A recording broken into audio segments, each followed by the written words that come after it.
Hey y'all, how y'all doing? This is Cal's RC Adventures. Back at them with a little quick update. What's going on? I went out of bass today, and I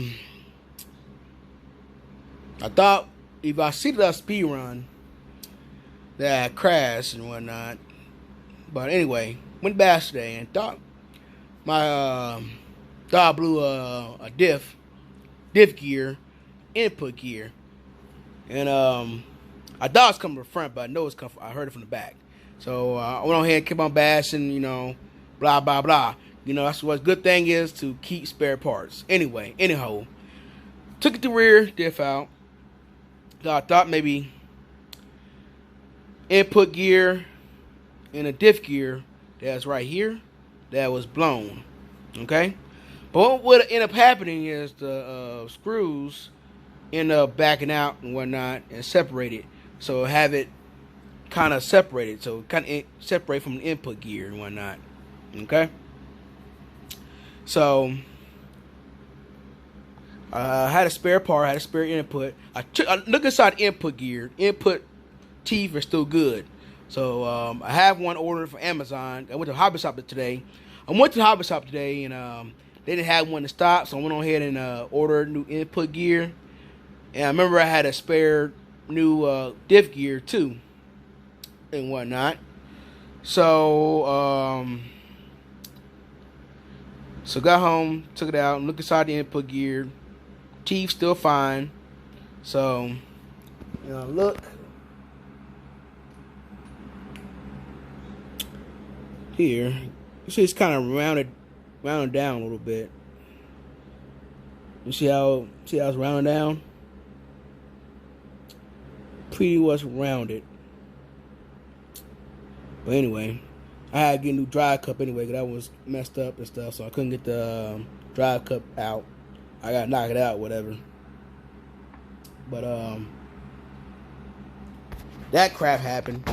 So ended up putting new diff gear. Double checked input just to make sure before I put this diff back in here that I don't have to take it back apart again. So anyway, give you one tip. It depends on the diff case. Sometimes from the factory it comes with one shim, but it depends on how the diff mode is. If the diff case have any stress or not, one of the factors in the mode. Sometimes you might add an extra shim to bring that diff gear closer to the input. But you don't want to have it too tight. So you want to have it between, you don't want any play in it. So here, check the lash on here. It's hardly no play. Next to no play at all. So that's good. You do not want no play, because if you bashing, driving and whatnot, if the diff case the diff cup is going to shift on you, and it's going to make it skip a gear and strip a gear out. So you always want to make sure that your lash is straight, not too tight and not too loose and whatnot. Now, usually what I do, if I do strip out input and diff gear, I replace both. I replace the diff gear and the input at the same time. But when I did my close inspection on the input gear, it was totally 100% fine. What happened earlier with this, she is lying on this diff cup, this little diff cup here. The cup here got loose. If y'all can see that, got loose on me. So input gear kind of slid back. It was rubbing against the cup. So I fixed that Saturday. Took it apart, whatnot, fixed that, and it's no play at all. No play. Fixed that. On here I use red Loctite, so I make sure that it's not going to back out anything. And when you place these, it's kind of hard to tighten it, so you got to use a lot of force and make sure that grub screw is 100% tight, because you might think it's tight, it's not. What I do is I completely take the diff cup out, and I screw the set screw all the way up and back out. Sometimes it be kind of tight, the threads be super tight, and have it go so far and it won't go anymore. So what I do is, again, I take the cup out, take an Allen wrench, driver, and I screw it all the way in, and back out. You know what I'm saying? Then Loctite it back in, and do what it do. So I was just talking a good little tip here. But that's for any RCs, man. Some RCs that been engineered and that doesn't require shims. You know what I'm saying? But some companies have used shims. Like I said, make sure that the lash is right. Like I said, if it's too loose, you can have problems. Too tight, you can have problems. So you don't want too much of play in it. Next year, don't play at all. Got the shim in there. So usually I take the dog bones out and I put it in first before I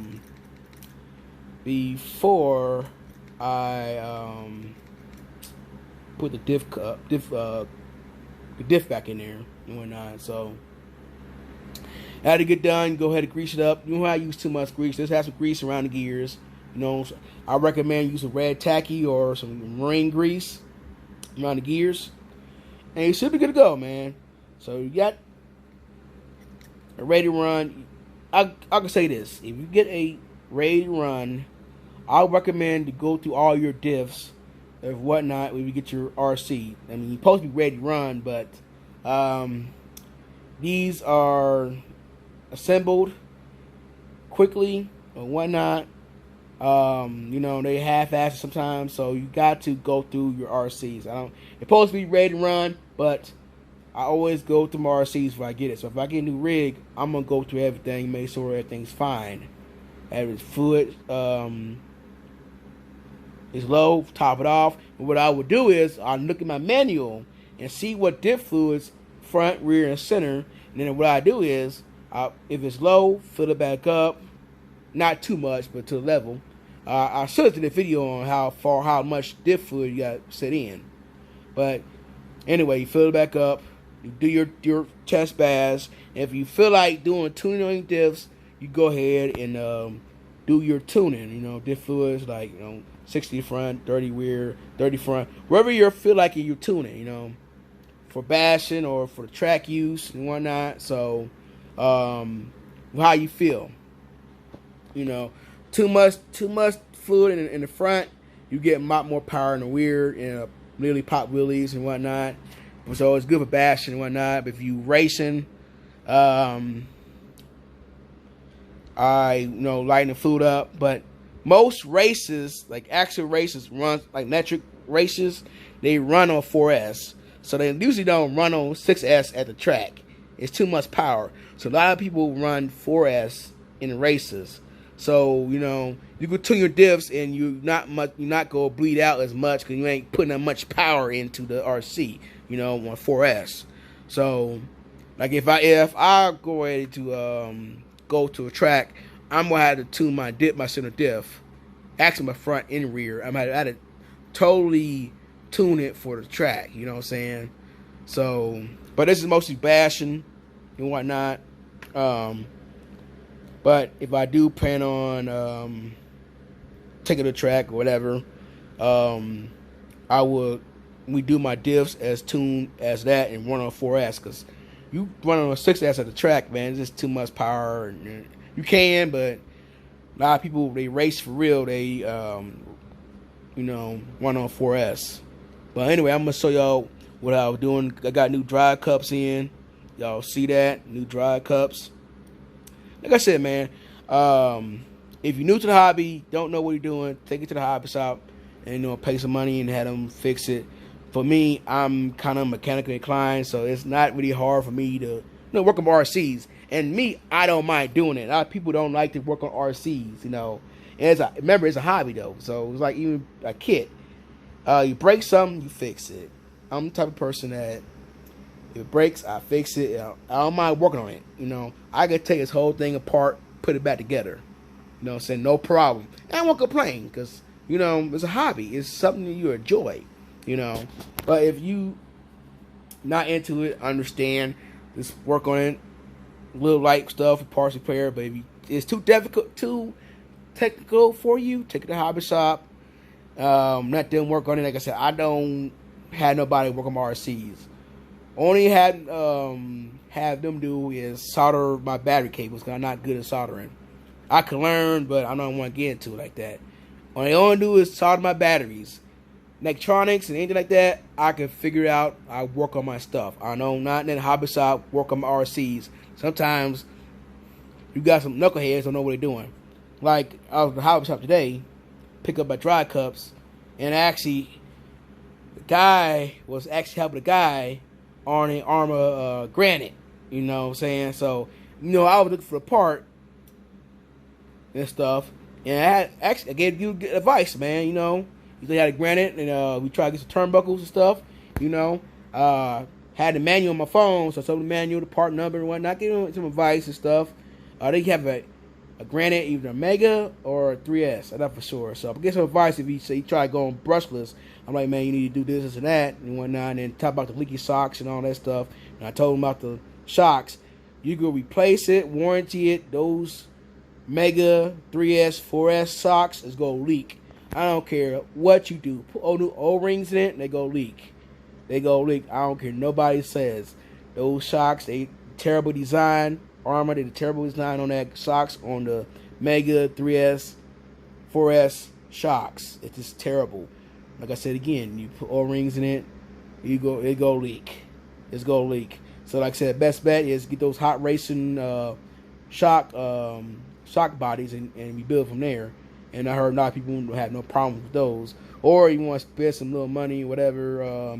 You get the Typhon sitting socks or whatever. Or there's other aftermarket shocks you could, get for the Mega 3S. You just gotta make sure that the right shock leaf and how you want to go. So anyway, that's it. Thanks for watching my videos. This little tip, what's going on with Kratos.